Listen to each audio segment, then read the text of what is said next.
Vamos a hablar un poco, formar un corro parece tomar un foro. Vamos a hablar un poco de cómo está la tramitación del proyecto de ley de reforma de pensiones en el Parlamento. Sabéis que el lunes pasado estuvimos hablando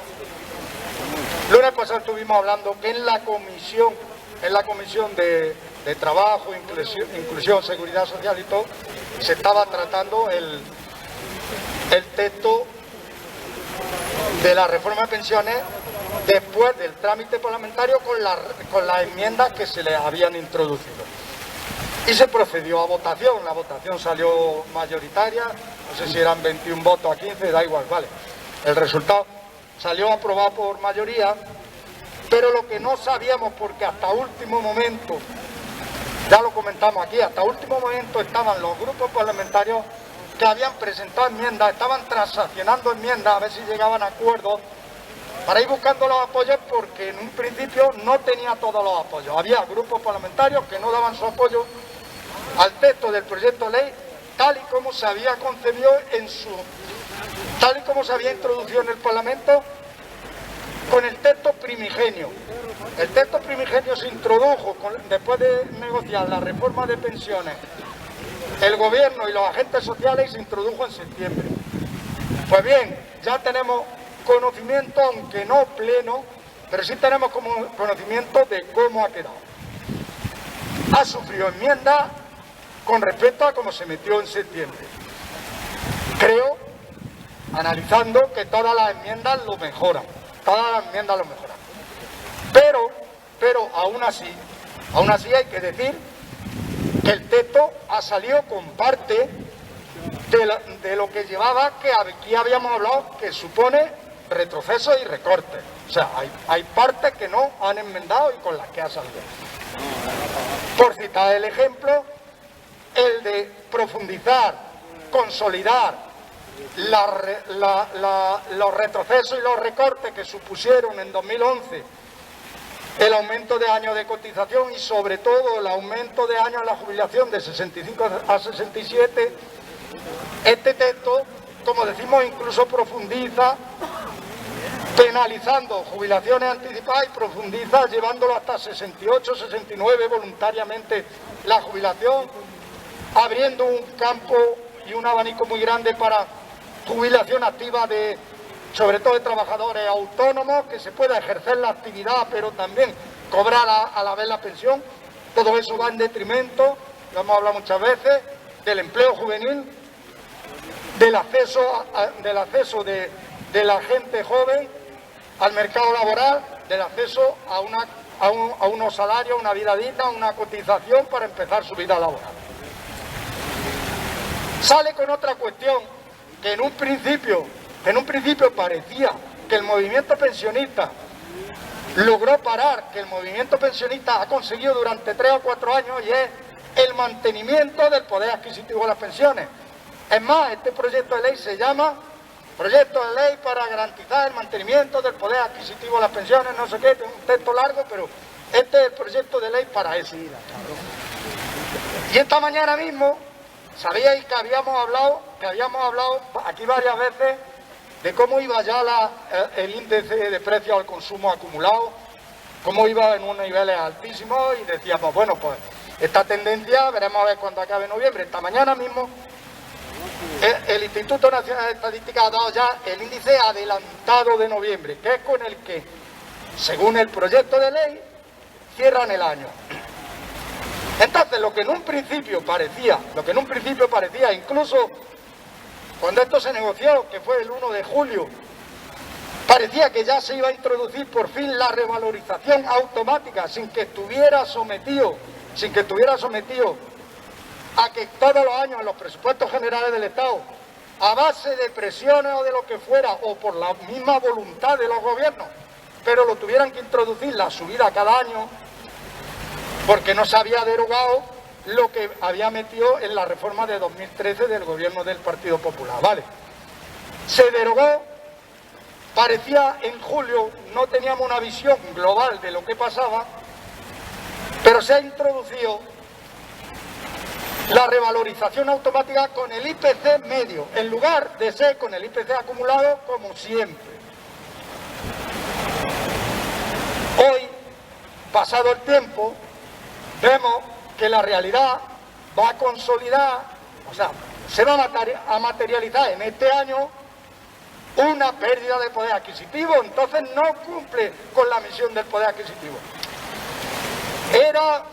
Ha sido una introducción tramposa,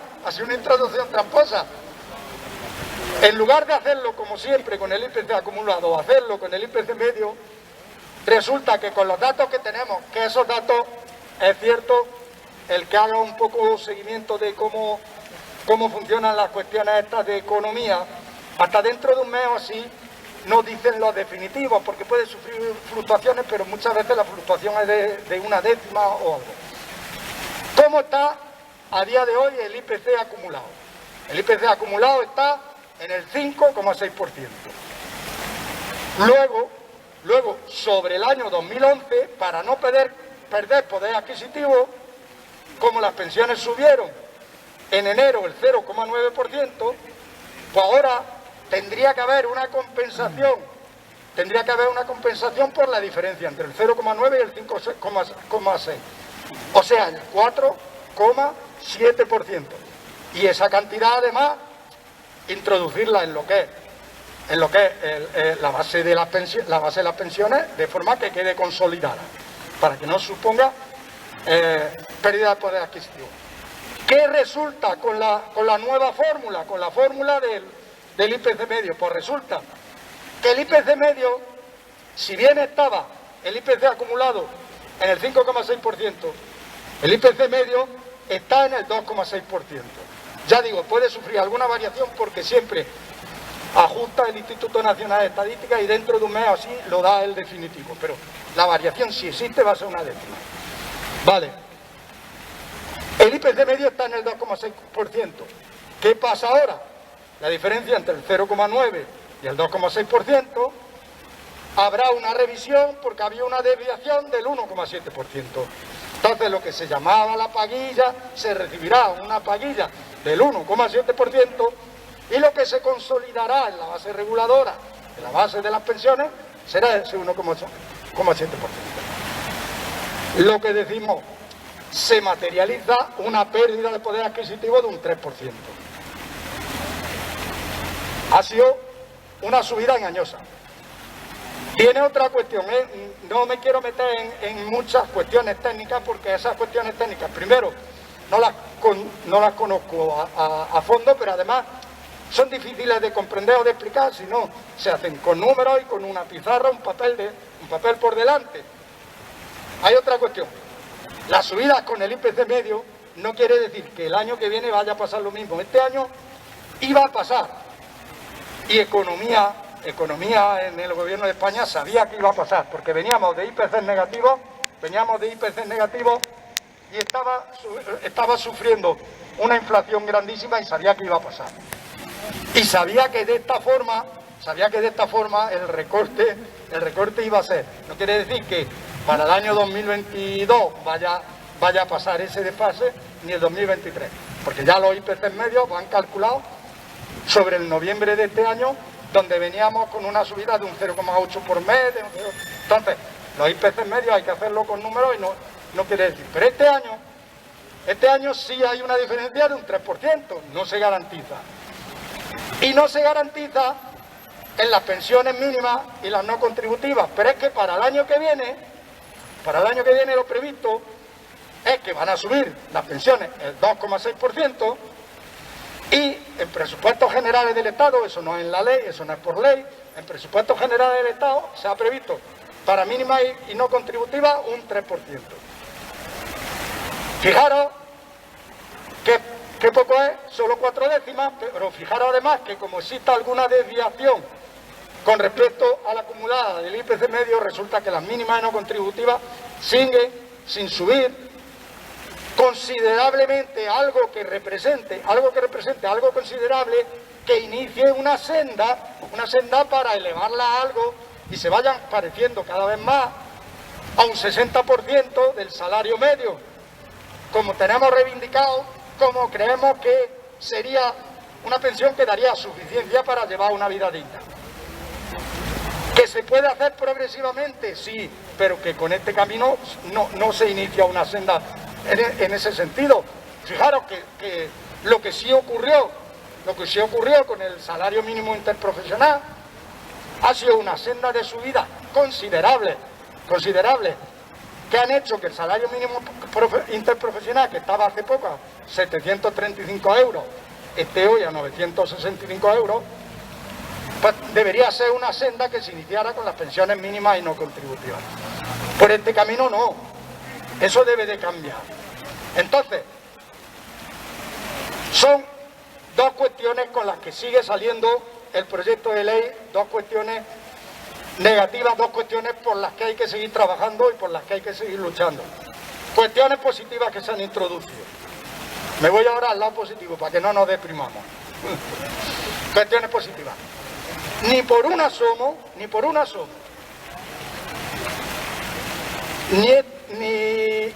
este gobierno, ni el ministro Escrivá, ni la banca, ni los grandes poderes financieros pensaban al principio de la reforma, ni por un asomo pensaban que se iba a poner en cuestión lo que siempre ha sido un mantra, llevan años con el mismo mantra, de que las pensiones no son sostenibles, que el sistema público de pensiones no son sostenibles.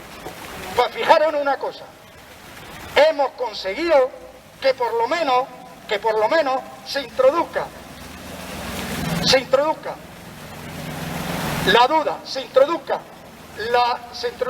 la necesidad de cuestionar que eso sea cierto. ¿Cómo lo hemos cuestionado siempre? Con la petición de la auditoría, diciendo que la Seguridad Social asumió gastos que no le correspondían, diciendo no sé qué. Esa cuestión, gracias a las enmiendas introducidas, gracias a la presión y al caso que no han podido hacer en determinados estamentos o determinados grupos parlamentarios, gracias a la correlación de fuerzas que se ha sabido usar porque no había apoyo suficiente para sacar el proyecto de ley conforme lo presentaron en el Parlamento. Esa cuestión se introdució y se introdució el compromiso de realizar un balance de los gastos impropios que ha realizado la Seguridad Social desde 1980 hasta 2019. Eso ya digo, es un logro. Esta no era la reforma que quería el ministro Escrivá, ni por un asomo ellos pensaban en hacer esto. No han tenido más remedio, se han visto presionados y eso, ojo, eso siempre, eso es fundamental. El resultado final matemático no sabemos cuál será, habrá que seguir encima, pero eso es fundamental. Introducir en la mente o introducir la contradicción a la que nos llevan sometiendo 10 o 12 años de que el sistema público de pensiones no es sostenible, introducir, es decir, no es sostenible por esto, analízalo, cuantifica lo que ha usado de dinero en gastos que no correspondía y establece una forma de devolverlo. Por eso digo que hay que seguir trabajando, porque el camino es, analízalo, analiza cuánto dinero has destinado donde no debía o gastos que no correspondían para eso, cuantifícalo y establece el mecanismo por el que lo va a revertir para hacer justicia. Eso es muy importante. Segunda cuestión de enmienda que se ha introducido que no estaba en el texto original. Se ha introducido en un punto donde se establece que se va a crear una agencia estatal de la Seguridad Social que agrupe a todos los organismos hoy existentes en Seguridad Social. Hay muchos, pero fundamentalmente Tesorería, Instituto Nacional de Seguridad Social, se creen todos en una agencia. Bueno, pues se ha introducido al final un punto donde diga que el origen y la intención de la creación de esa agencia es mantener el sistema público de pensiones de reparto y mantener el actual nivel de prestaciones. Es ambiguo, vale, es ambiguo, pero significa un punto para poder seguir luchando y significa un cambio sobre lo original que no lo tenía. Un punto para poder seguir luchando porque el sistema, o sea, perdón, el actual nivel de prestaciones lo que significa es que la tasa media que existe hoy en día de reposición, lo que llaman tasa de reposición, que significa en cuánto queda tu pensión cuando te la calculan, el primer sueldo de tu pensión, qué parte proporcional representa con respecto a los últimos sueldos que estabas cobrando, la tasa de reposición, que en España está en un 70 y tantos %, no baje, y todos los cambios en agencias de seguridad social, en todo, lo que no sean un motivo o un origen para que esa tasa de reposición baje. Por eso el texto de que se mantenga el actual nivel de prestaciones, no que se rebaje el actual nivel de prestaciones. Y otra cuestión que la había mencionado aquí con lo del salario mínimo. Se ha introducido una enmienda, ahí está el texto, pero bueno, se ha introducido una enmienda que dice, obliga a que los gobiernos en un plazo de, no sé, 6 meses o así, estudien cómo van a subir pensiones mínimas y no contributivas para que sean lo que hemos hablado, para que sean pensiones suficientes, pensiones dignas y que se acerquen al 60% del salario medio español, como establece la Carta Social Europea.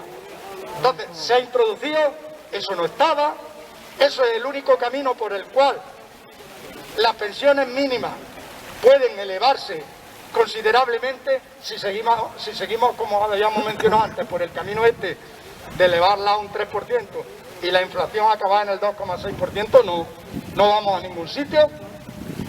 Entonces, esas 3 enmiendas fundamentales son enmiendas que permiten en esta segunda parte de la reforma seguir trabajando, seguir luchando, y que han parado, algunas de las partes han logrado poner un freno en algunas de las partes que suponía recorte este proyecto de ley.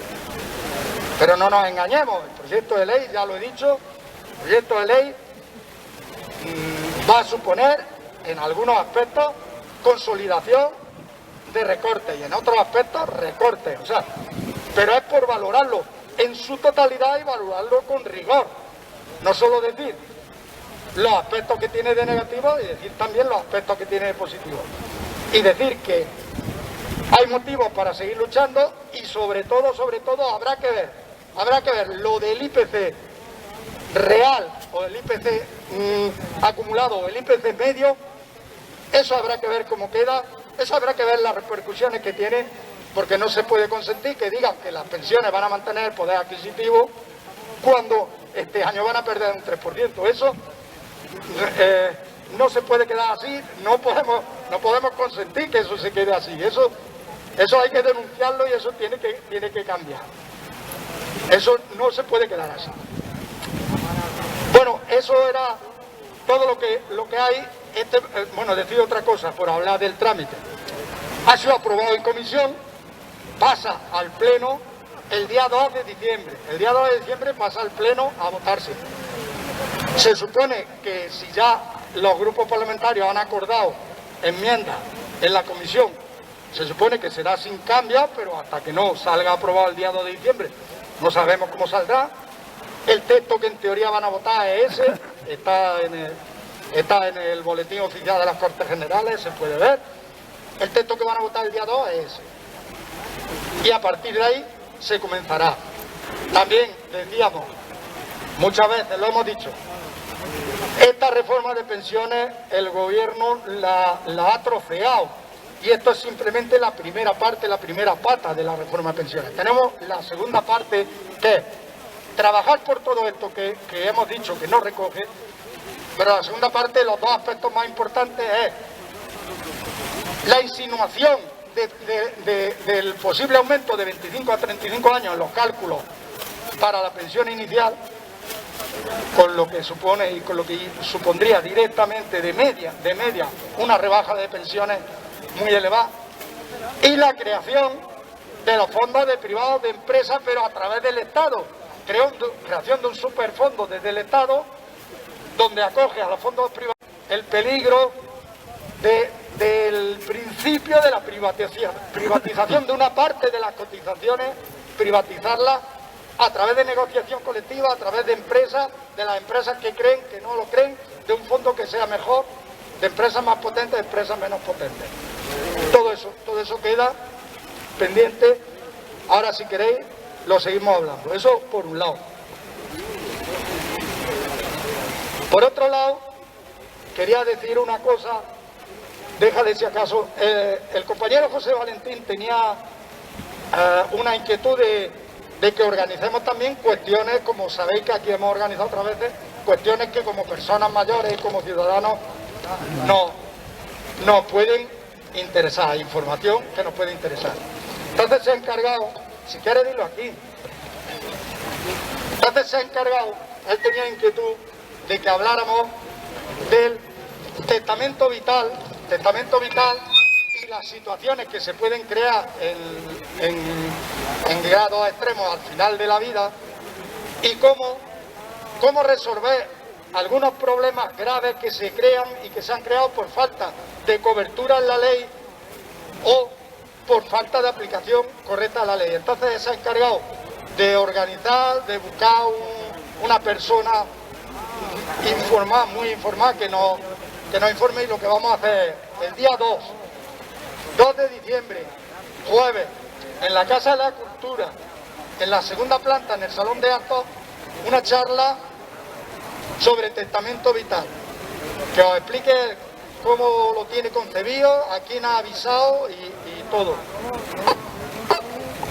Hola, buenos días.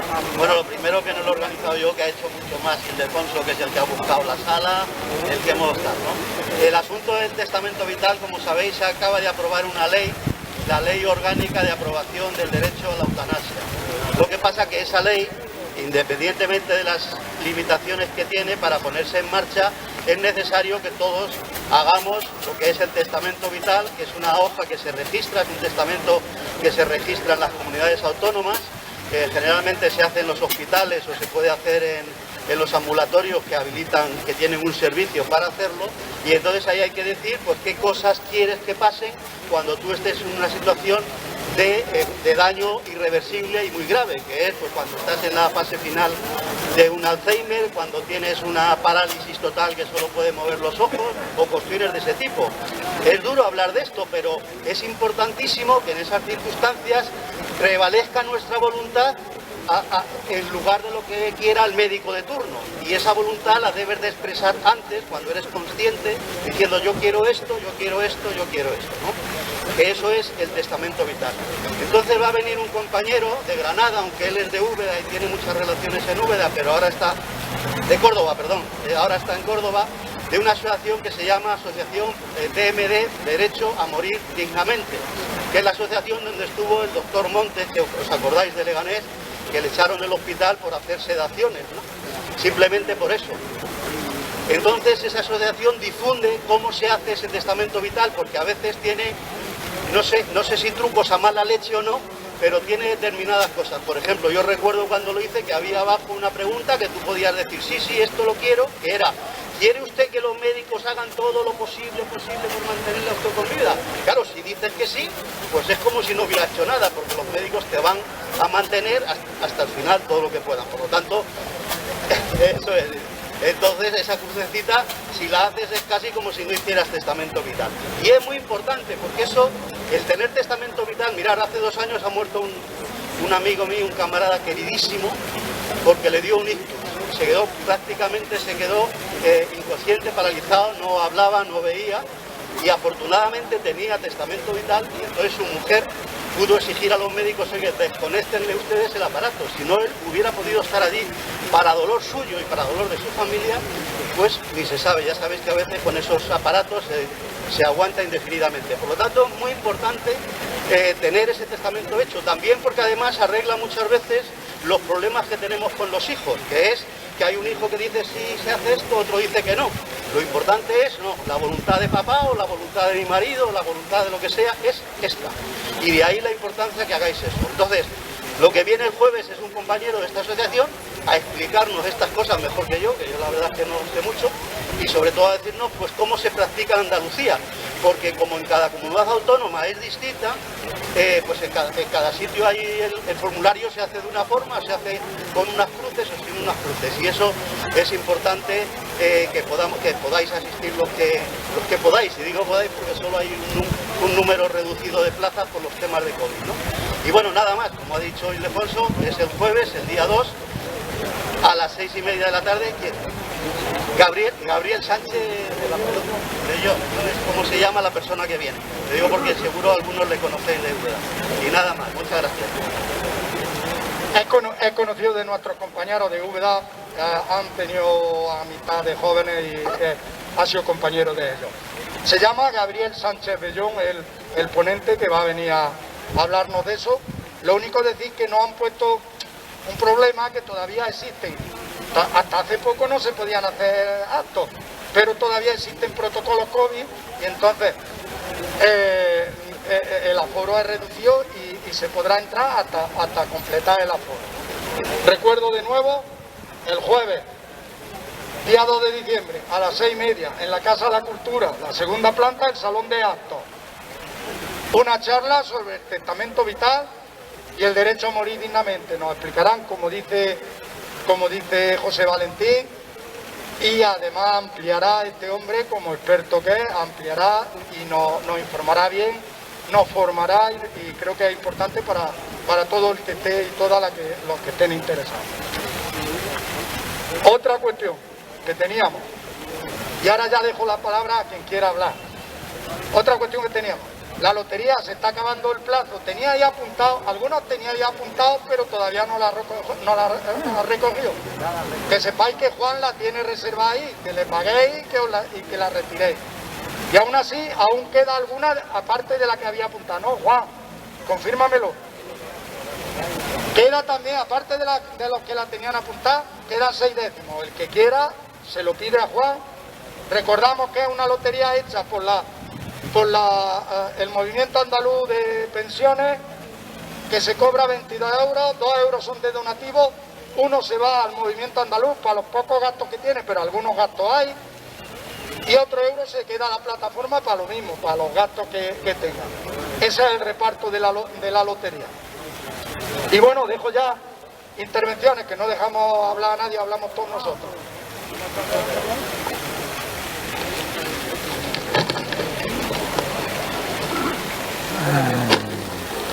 Buenos días. Yo quiero expresar aquí algo que me tiene sobrecogido este fin de semana.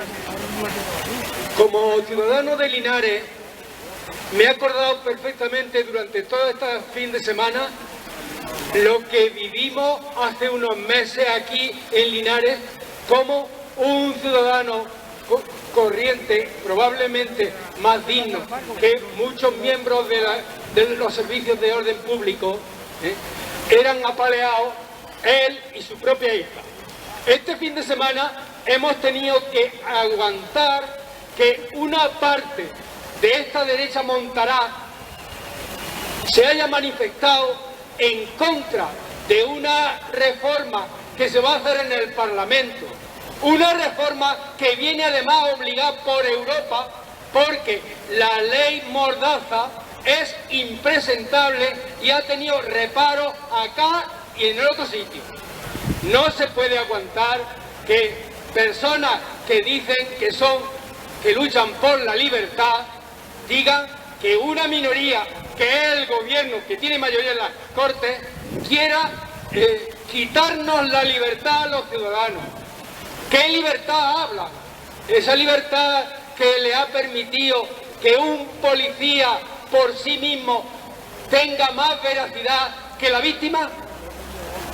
Frente a eso, a la coalición del conjunto de los sindicatos de policía, que cuando veíamos sufrir lo que víamos en Linares, todos se declaraban, todos se manifestaron a favor de que no hubiera ni prisión para quienes habían cometido ese delito. Tengo que me sublevo, entonces lo he dicho, lo escribiré y pondré mi firma siempre que tenga ocasión. Y vuelvo a decirle aquí, no se puede haber caído en una situación más lamentable esta democracia. Estamos sintiendo precisamente esto, que se diga que ese policía, cualquier tipo de policía, porque ya sabemos que en todos los colectivos, la gran mayoría en general son honrados, pero hay esas manzanas podridas que no se quieren apartar, que al no apartarlas están permitiendo que se corrompa todo el canasto. Y esa es la lucha, la contestación, la manifestación que creo que como ciudadano hago yo e invito a que haga todo el mundo. Queremos la honradez de nuestra sociedad, queremos la salud de nuestra sociedad, y con esa podredumbre de por medio es imposible, es difícil que siga adelante. Gracias. Muy bien, muchas gracias. Más cosas. ¿Alguien que quiera decir más cosas?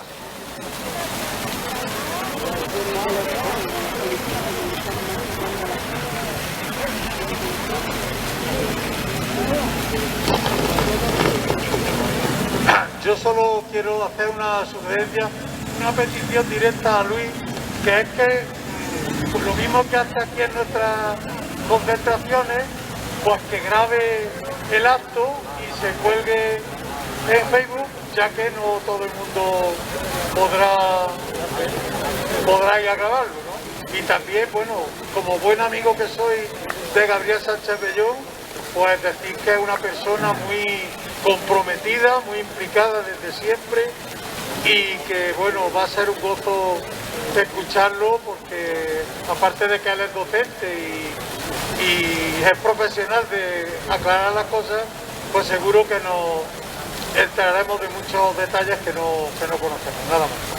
Muy bien, muchas gracias. El compañero Luis se ha ofrecido también y lo va a grabar, primero para salvar las personas que no puedan asistir, y además, como encima tenemos un aforo reducido, nos permite difundirlo y que tenga más repercusión y que pueda llegar a más gente, que disfrute todo el mundo de ese conocimiento.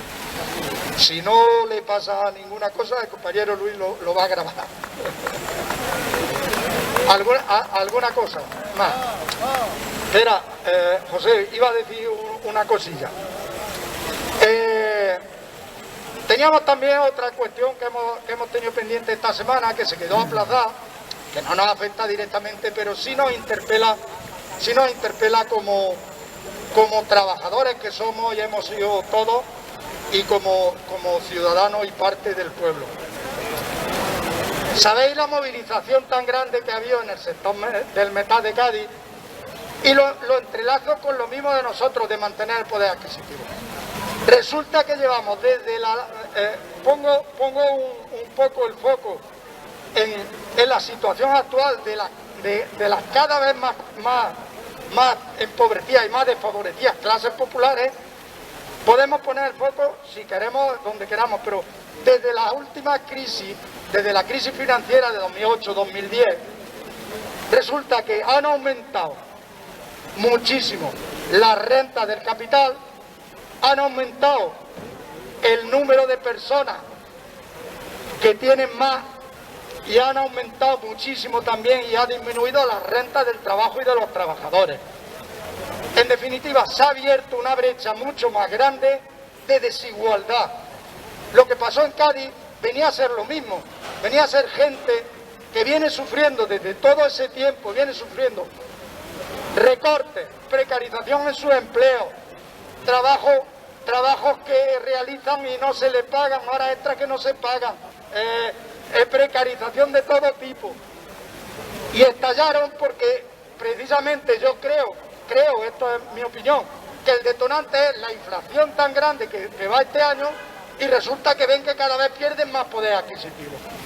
El fondo de la movilización era que no tuvieran pérdida de poder adquisitivo, porque las patronales, tan solidarias siempre, estas que decimos que están viendo elevar su renta a la vez que disminuye la renta del pueblo y de las clases trabajadoras, los pensionistas de las clases populares, Estas que están viendo aumentar su renta, pues lo que ofrecían en el convenio colectivo era un 1,5% o algo así para 3 años, en cada uno de los años, con lo que iban a acumular un 3 o un 4% de pérdida de poder adquisitivo en cada uno de los años. Eso fue lo que motivó fundamentalmente, aparte de arreglar muchas situaciones precarias que tiene, eso fue lo que motivó fundamentalmente la movilización. Nosotros dijimos que como pensionistas y como plataforma de pensionistas tenían toda nuestra solidaridad porque entendíamos que era una lucha justa. Al final han llegado a un acuerdo, lo hemos visto por ahí en prensa, el acuerdo no me atrevo a valorarlo, ellos habrán visto las circunstancias en lo que...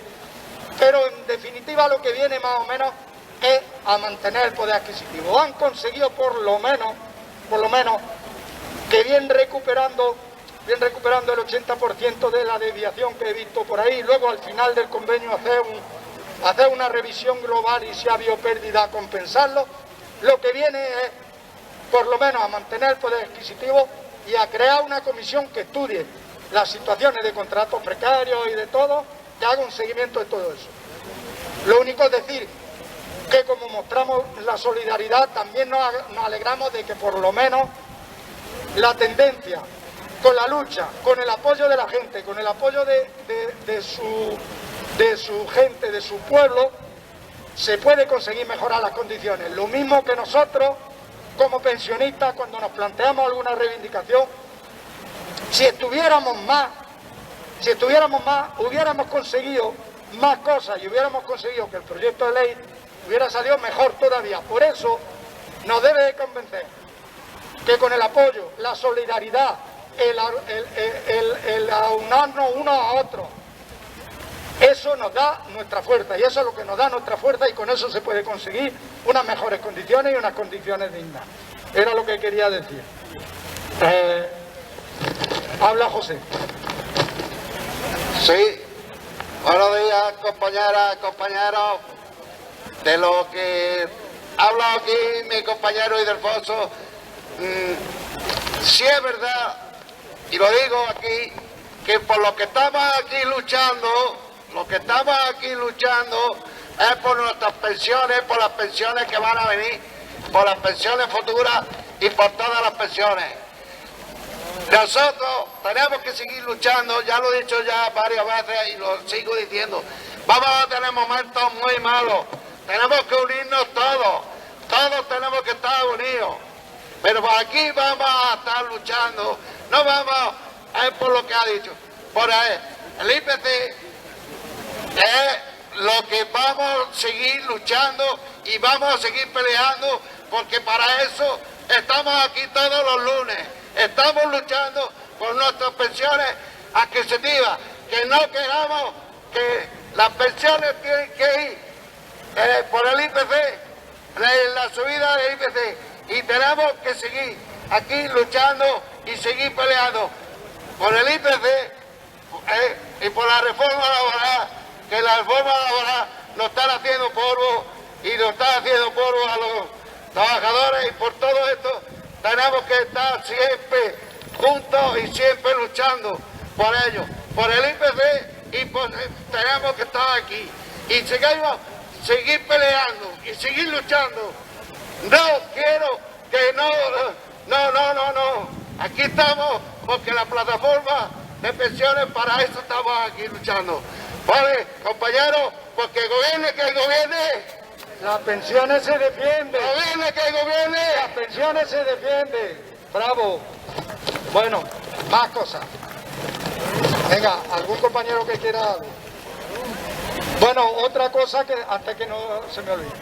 El lunes próximo es día 6 efectivo, luego viene el puente. En este puente lo vamos a dejar porque hay mucha gente que aprovecha para hacer visitas, para ver a la familia, para lo que sea. Entonces la próxima concentración será el lunes 13, ¿de acuerdo? El lunes 13, próxima concentración. Y recordad lo del acto en el Salón de Actos de la Casa de la Cultura este jueves, día 2 de diciembre. ¿De acuerdo? Bueno, nos vemos. Gracias a todas y a todos.